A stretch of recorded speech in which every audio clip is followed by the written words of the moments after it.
দর্শক আসসালামু আলাইকুম, আমি ডাক্তার আহমেদ নাজমুল আনাম, শিশু কিশোর নবজাতক এবং শিশু হৃদরোগ বিশেষজ্ঞ। বরাবরের মতোই আপনাদের সবাইকে স্বাগতম জানাচ্ছি। দর্শক, আশা করছি আপনারা আমাদের যে পূর্ববর্তী যে পর্ব, যে 0 থেকে 1 মাসের যে ডেভেলপমেন্টাল মাইলস্টোন, সেটি আপনারা দেখেছেন। সেই সূত্র ধরেই আমরা এটি একটি সিরিজ করতে যাচ্ছি। আমরা আপনাদের বয়স অনুযায়ী বাবুদের যে ডেভেলপমেন্টাল মাইলস্টোন, কোন বয়সে, কত সপ্তাহে, কত মাসে, কোন বছরে কতটুকু হওয়া প্রয়োজন, আমরা আপনাদের একটা আলোকপাত করব, যাতে আপনারা ঘরে বসেই আপনারা বুঝতে পারেন যে আপনার বাবুর ডেভেলপমেন্টাল মাইলস্টোন শুধুমাত্র ওজন বা হাইট নয়, সেগুলো কেমন আছে। সুতরাং আমি মনে করছি এর যদি ব্যত্যয় ঘটে তাহলে আপনারা অবশ্যই আপনাদের ডাক্তারের সাথে যোগাযোগ করবেন। তাহলে আজকে আমরা আলাপ করব 2 মাসের বাবুর ডেভেলপমেন্টাল মাইলস্টোন আদর্শভাবে কতটুকু হতে পারে। আমি আবারও বলছি, এটা কিন্তু ভ্যারি করতে পারে, সব বাবুদেরই পটেনশিয়ালি একরকম থাকে না, কারো কম বেশি হয়।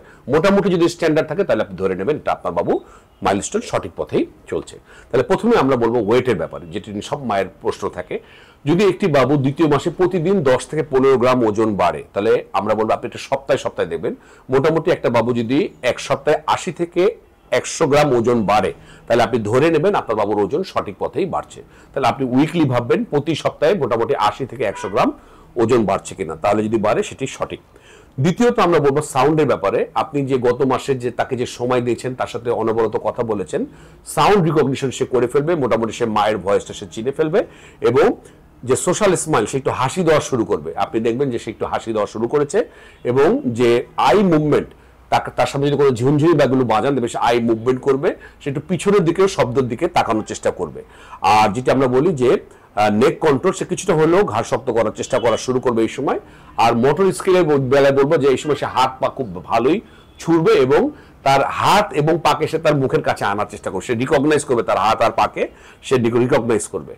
আর ঘুমের ব্যাপারটা, এখন এই স্লিপটা আস্তে আস্তে একটা রুটিনে আসা শুরু করবে। সে রাতের দিকে হয়তো বা 4-5 ঘন্টা টানা ঘুমাতে পারে, সুতরাং এই ব্যাপারে আপনি খেয়াল রাখবেন। আর দিনের বেলা সে 40 মিনিট করে ছোট ছোট সাইকেল এসে অনেকগুলো ন্যাপ সে নিতে পারে, সুতরাং এই ব্যাপারটি আপনাকে খেয়াল রাখতে হবে। আর যেটি বলি যে ফিডিং রিলেটেড যে সমস্ত ইস্যুগুলো, আপনি কতটুকু পরে খাওয়াবেন, আমি বলেছি 0 থেকে 1 মাসে 2 ঘন্টা পর পর খাওয়া। এখানেও আপনাকে একটা রুটিন ফলো করতে হবে। আপনি নিজেই বুঝবেন আপনার বাবু কতটুকু করে খায়। তবে আমি বলবো প্রথম মাসের রুটিনটাই হয়তো এই সময় ফলো হবে, প্রতি 2 ঘন্টা আপনি একবার করে খাওয়াতে থাকবেন।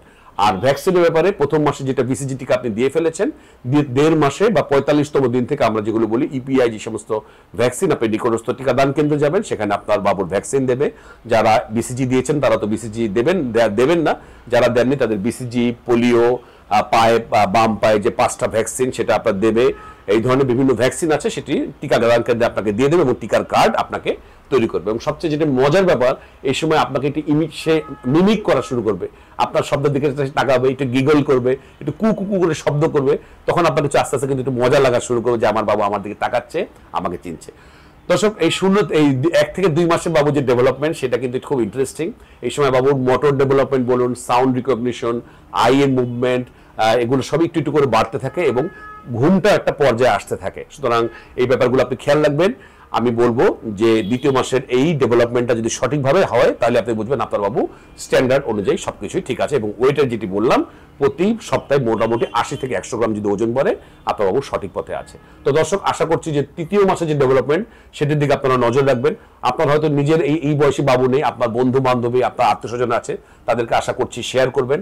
আমার ফেসবুক পেজকে লাইক করবেন, ফলো করবেন, এবং অবশ্যই আমার চ্যানেলটাকে, ইউটিউবে যে চ্যানেল আমার নিজের নামে আছে, সেটাকে সাবস্ক্রাইব করবেন।